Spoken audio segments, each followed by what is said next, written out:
With all of this craziness going around and knowing where it all started from and where a lot of the media and news corruption is coming from, whether it's real epidemic or just a bunch of media lies and scams,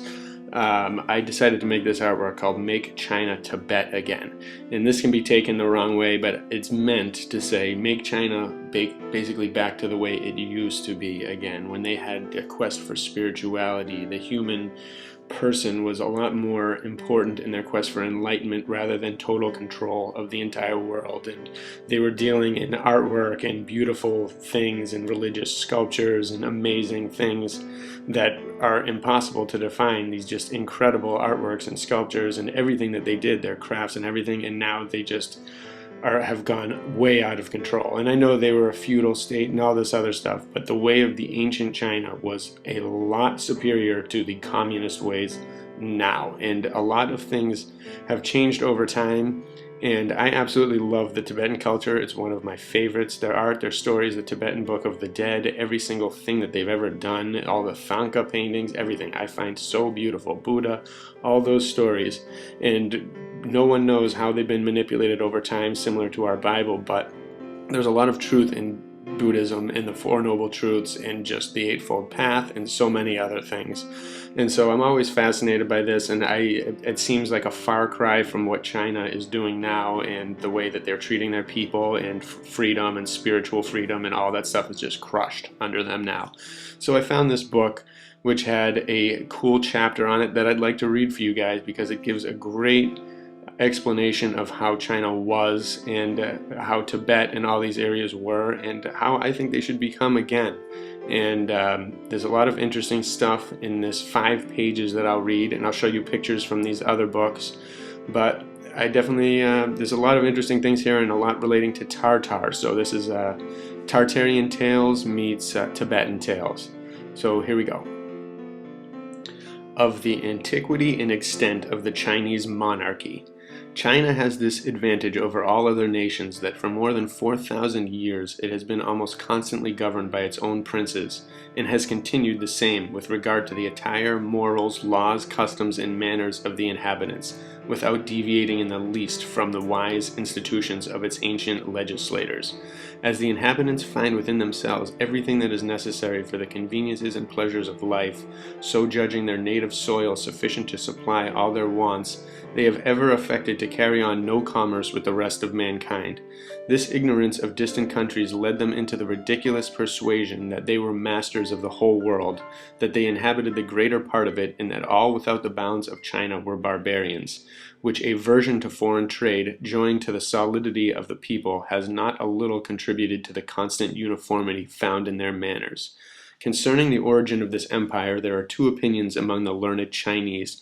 for they do not give into the chimerical notions of the vulgar, who, on the credit of some fabulous authors, place it in imaginary ages before the creation. Their best historians distinguish their chronology into the fabulous, the doubtful, and the certain, and being unwilling to admit anything that is not grounded on truth, reject the ages preceding Wang Ti as uncertain, or not to be reduced to a true chronological order, and the times before Fo He as fabulous. And it says at the bottom that Fo He, they believe, may be the same as Noah. So keep that in mind. And I will probably botch some of these pronunciations, but here we go.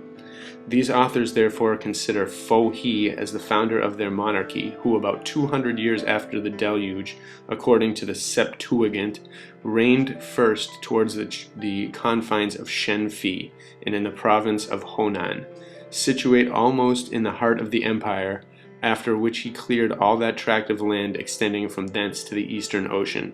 This is the opinion of almost all the literati, and indeed it is so well supported by a constant tradition and the authority of their most ancient histories, which could not have been altered by strangers, that it's generally looked upon as incontestable.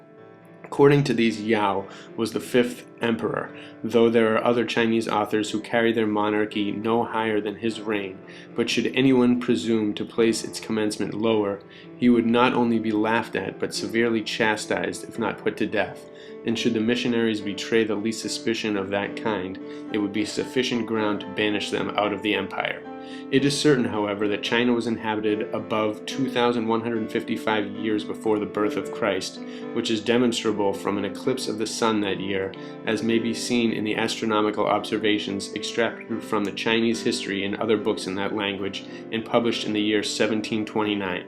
The most ancient empires of the Assyrians, Medes, Persians, and Greeks have long been since destroyed, whereas that of China, like its great rivers, which always flow with the same majesty, has lost nothing in so many ages, either of its beauty or splendor. For as often as this monarchy has been disturbed by civil wars, the weak or bad conduct of its emperors, or by a foreign yoke, the evil has been but of short continuance. The wisdom of the fundamental laws, joined to the happy dispositions of the people, always affording the means to recover itself. Thus for 4,000 years and more, this imperial throne has been possessed without any interruption by 22 families, in which they reckon 234 emperors who reigned successively till the invasion of the Tartar king, who about 85 years since seized the crown, and has given China 3 emperors of his family, mainly Shun Qi, who reigned 17 years, Kang He, who reigned 60 years, and Yang Qing, who ascended the throne in 1722, but is since dead. This conquest was made with the most surprising facility through the misunderstandings of the Chinese and the various factions which divided both the court and the empire. The greater part of the imperial army was employed at that time near the Great Wall in opposing one of the kings of the eastern Tartars called Manchus, who, to revenge the injustice done his subjects in trading with the Chinese merchants, and the little regard shown by the court of his complaints, had retired into Lao Tong at the head of a formidable army, and begun a war which lasted many years, in the course of which several battles were fought, cities besieged, and eruptions made into the empire, with various success on both sides. Meantime, the Emperor Tong Qing lived very easy in his capital, though he had but little reason to be so, for the unjust punishment to which he had condemned one of his most considerable ministers, his excessive severity, and extreme covetousness, which would not permit him to lessen the taxes even in a time of the greatest scarcity, having provoked the people to revolt in the capital as well as in the provinces. A Chinese of the province of Sichuan, called Li Kong-te, who was a bold enterprising man, put himself at the head of a great number of rebels, and his army increasing daily with the malcontents, in a short time he made himself master of several considerable towns, and even whole provinces. He gained the affections of the people by easing them of the heavy taxes, and by turning out the magistrates, placing in their stead others in whom he could confide, charging them to use his subjects with mildness. But, on the other hand, he gave up every city which made the least resistance to be plundered by his soldiers. In short, after he had enriched himself with the spoils of the delightful province of Honan, he went into that of Shenfi, where he was declared emperor under the name of Tian Shun, which signifies he that obeys heaven, in order to persuade the people that he was the instrument appointed by heaven to deliver them from the tyranny and oppression of the ministers. When the rebel found himself near Peking, where the divisions among the grandest favored the attempts of his spies to get intelligence, he resolved without farther delay to take that capital. Most of its troops were then on the frontiers of Tartary, and several chiefs of those which remained, being gained over, were ready to join with the tyrant, who besides had sent a great number of his best soldiers into the city, disguised like merchants, with money to hire shops and carry on a trade, that being thus dispersed into every part of it, they might awe the inhabitants and favor his design, whenever he should appear before the walls. The success answered his expectations, for his army was no sooner in sight of the city before sunrise than one of the gates was opened to him, and the few faithful soldiers that resisted him being quickly overpowered, he marched through the city like a conqueror directly to the palace, the first wall of which was forced before the emperor heard anything of the matter. This unhappy prince, thus forsaken and betrayed by his courtiers, finding it not in his power to escape the fury of his enemy, and fearing to fall into the hands of a rebel more than death itself, retired in despair into one of his gardens with his daughter, and having first killed her at one stroke with a saber, he hanged himself on a tree. After this catastrophe, all submitted to the tyrant, who, to establish himself on the throne, put to death several of the great mandarins, and extracted large sums of money from others. None refused to acknowledge him for emperor, except Yu Fang Gui, who who commanded the forces that were on the frontiers of Tartary, to reduce whom he set out with his army, taking along with him the father of that general called Yu, who then lived at Peking and was venerable for his age as well as dignities. Yu Fangwei, having retired into one of the cities of Lao Tong, the new emperor besieged it and ordered Yu to be brought out in chains, threatened to cut his throat before the general's face if he did not submit to him forthwith. Yu Fangwei, after being agitated for a while between the love of his country and filial tenderness, at length sacrificed his father to his virtue. The old man himself, extolling the loyalty of his son, met his fate with heroic courage. This cruel action provoked the general so much the more to seek revenge, but as it was difficult for him long to resist the efforts of the usurper, he thought that by piquing the generosity of the Tartar king, he might not only obtain peace from him, but likewise his assistance with all his forces. Tongtai, which was the name of this king, incited by a secret ambition more than the riches offered by the Chinese general, liked the proposition so well that the very same day he appeared at the head of 80,000 men. The usurper, being informed of the union of the Chinese and Tartarian armies, durst not encounter two such great commanders, but retired in haste to Peking, and having loaded several wagons with the choicest goods of the palace, he set it on fire and fled into the province of Shenfi, where he took such care to hide himself that the place of his retreat could never be found. Although he made great speed, yet part of the plunder fell into the hands of the Tartarian cavalry, who pursued him. However, Tong Tai, who might easily have routed his army, chose rather to repair to Peking, where he was joyfully received both by the grandees and the people. All looked on him as their deliverer, and were managed so dexterously that they entreated him to take into his hands the government of the empire, which was the thing he aimed at. But he did not long enjoy his conquest, for he died quickly after, having only time to name Shunqi his son, for his successor, who was but 6 years old, leaving the care of his education and the government to one of his brothers, called Amavang. This prince, by his courage and policy, reduced most of the provinces, which were averse to the Tartar yoke, and though he might have kept the empire to himself, yet he surrendered the government to his nephew as soon as he had attained the proper age. The young emperor showed himself at once to be able in the art of reigning, that he soon gained the hearts of his subjects, and as nothing escaped his vigilance and penetration, he found means to unite the Chinese and Tartars so firmly that they seemed to be but one nation.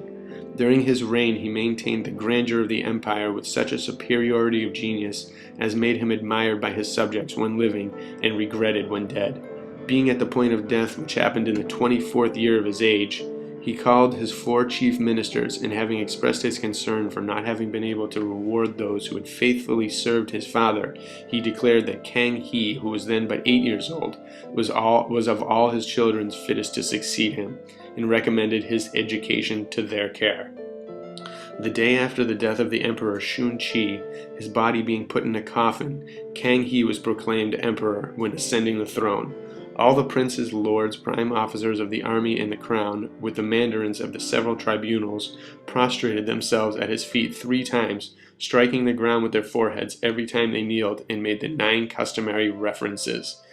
Nothing could equal the magnificence of the great court where this ceremony was performed. All the mandarins were ranged on both sides, dressed in silk, flowered with gold in the form of roses. There were 50 who carried great umbrellas of gold brocade and silk, with their staves gilt, and were divided in 2 rows, 25 on each side of the throne. On the side of them were 50 other officers, with large fans of silk embroidered with gold, and near these were 28 large standards embroidered with golden stars, great dragons, and the figure of the moon in its change, its full and wane, with all its various phases and appearances, in order to represent its 28 mansions in the heavens, and its different conjunctions and oppositions with the sun, as they appear in the intersections of the circle, which the astronomers call nodes, or the dragon's head and tail. 100 standards followed these, and the rest of the mandarins carried maces, axes, hammers, and other instruments of war or ceremony, with heads of strange monsters and other animals. The sovereign power was never so absolute as under this monarch, who during his whole reign, which was one of the largest to be met with, was not only held in veneration throughout Asia, but his great merit and renown passing the ocean procured him the admiration and esteem of all Europe. It was he who, uniting the two Tartaries with China into one empire, brought under his power a vast extent of country, which is nowhere interrupted by the territories belonging to any foreign prince. As none but the Western Tartars were able to give him disturbance, he partly by policy and partly by force obliged them to remove 300 miles beyond the Great Wall, where he gave them lands and pastures, settling his own subjects in their room. In short, he divided this immense country into several provinces, which were tributary and subject to him, and kept them still more in awe by means of the lamas, who have an absolute sway over the minds of the Tartars, being adored by them like so many divinities. He made use of another piece of policy, for whereas his predecessors shut themselves up in their palaces and were never seen by the people, he, on the contrary, went out of his 3 times a year, either to travel or perform hunting matches, which resembled so many military expeditions. As soon as he had established a solid peace in his dominions, he recalled the greater part of the forces that were dispersed through the provinces, and to prevent their being softened by ease and luxury, marched them from time to time into Tartary, armed with bows, arrows, and scimitars, there to wage war with stags, boars, bears, tigers, and other wild beasts, making his soldiers perform long and fatiguing journeys. This great army was divided into companies and marched in order of battle at the sound of drums and trumpets. It had its van, rear, main body, right, and left wings, commanded by so many princes and great lords, and was followed by wagons, horses, camels, and mules, loaded with provisions and ammunition. It was obliged to encamp every night, there being neither cities, towns, nor villages in the western Tartary, whose inhabitants dwell in tents, dispersed over the country, where they feed their oxen, horses, and camels, removing from place to place for the conveniency of pasture. They know nothing of sowing corn or cultivating land, but live on milk, cheese, and what they can take in hunting. While the emperor thus kept his troops in action and the Tartars in obedience, he did not lessen his application to state affairs, but held his councils regularly with his ministers under a tent, as if it had been a palace, and gave them his orders. He was informed of everything and governed the empire wholly by himself, as the soul that gave motion to all the members of so great a body, not entrusting the administration either to his kolaus or to the great lords of the court. As for the eunuchs of the palace, who had so much power in the preceding reigns, they had not the least authority. Another piece of his policy was to appoint 1/2 of the officers of the tribunals Chinese and the other half Tartars, who being so many spies on each other might prevent any attempts to the prejudice of either nation. Besides, it obliged the Tartars to apply themselves early to literature in order to qualify themselves for employments according to the ancient custom of the empire. Ever since the peace, which this prince concluded with the Russians at Nipchu for settling the limits, the true extent of this great empire has been known, being in length from the most southern point of the island of Hainan to the extremity of that part of Tartary, subject to the emperor, upwards of 900 common leagues of France. Besides, there are many kingdoms, as Korea, Tonking, Cochin China, Siam, etc., which are tributary to the emperor, who sometimes appoints and must always confirm their kings. But these countries differ from China as well in their respective forms of government as in the fertility of their soil, the number, beauty, and largeness of their cities, the religion, genius, manners, and politeness of their inhabitants, so that the Chinese have very little esteem for them, calling them barbarians and industriously avoiding all alliance with them.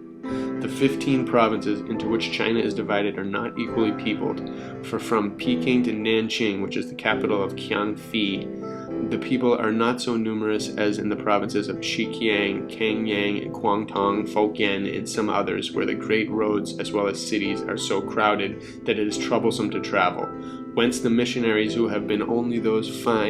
only those fine and populous provinces have exaggerated the number of inhabitants, which however far exceeds that of all Europe put together.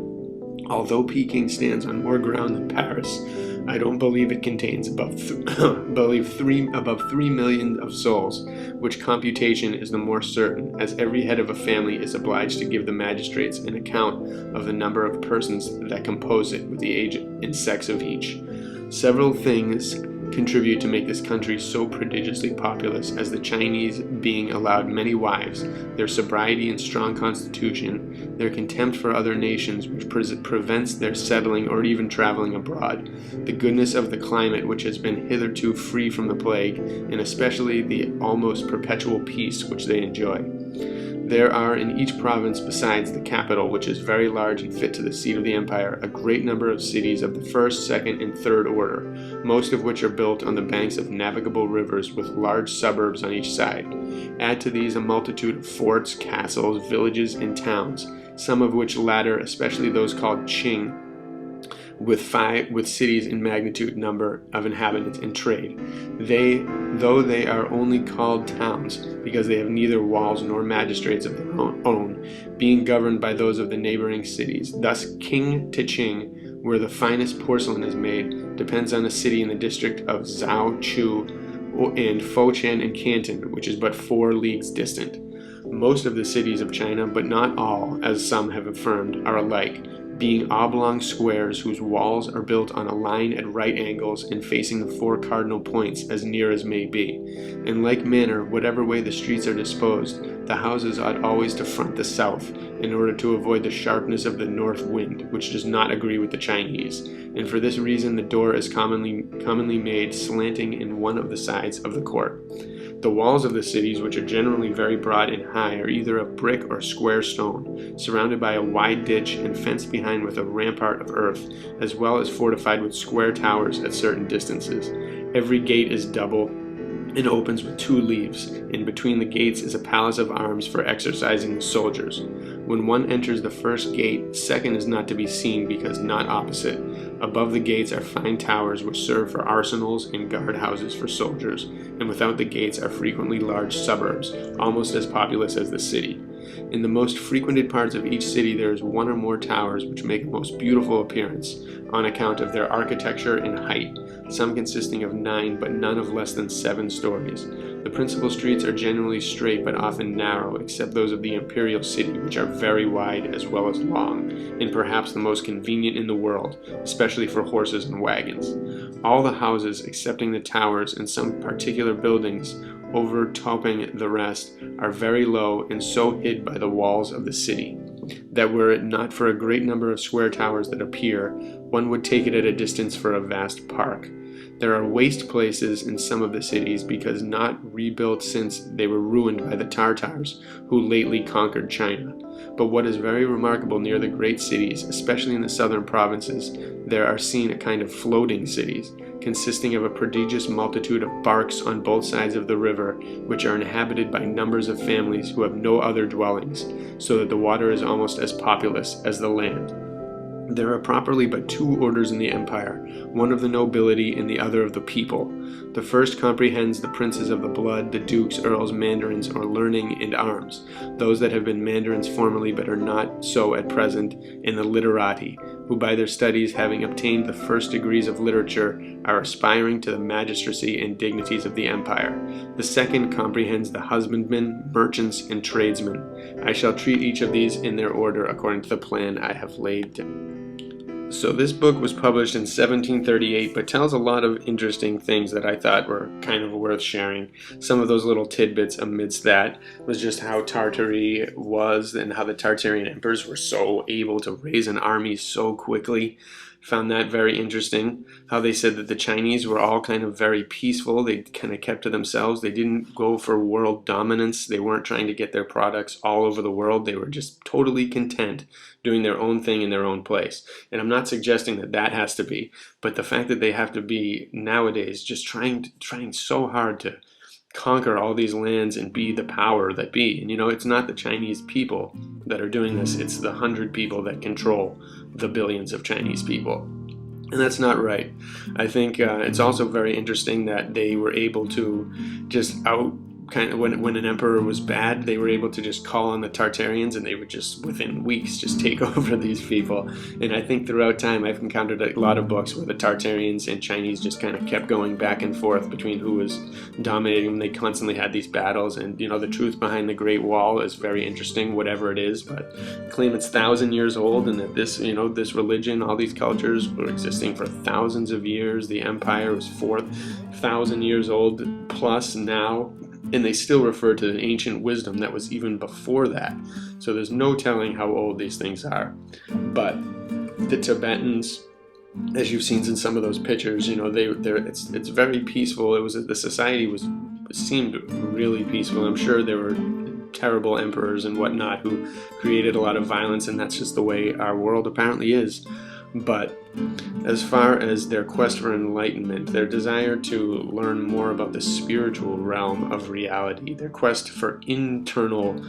peace, and kind of expressing that outwardly through their actions, through their craft, through their really everything, their way of life. And I think that's a beautiful thing that needs to be remembered by really all cultures of the world. We are losing our spirit, and these people that are in power and control over us just wield so much of this power, this ability to manipulate us to think a certain way, this ability to crush our spirit, to keep us all in our houses confined, not being able to embrace nature, not at all living with nature and in harmony with it, but rather living in our houses and just kind of crushing our potential for human possibility and our ability to unite as other people in order to take these people out. And that's what I think needs to happen. The We the People party needs to spread to every country in this world, and especially China. They are very upset. This whole fiasco has woken a lot of people up as to how controlled we really truly are. And by peace and overwhelming numbers, which we the people have throughout this world, it's the only way, if we all unite against these powers that be, that things will change. And so I really pray that it does. I pray this wakes everyone up, and we can do things and make this world a better place in quest for enlightenment instead of control. So bless you all, stay healthy, stay strong, stay determined to make things better. They will get better, I know they will. We cannot lay down and let them get worse. We will rise up and gain the power that we deserve and live the lives we all deserve and experience the potential we are capable of. Bless you all, have a great one.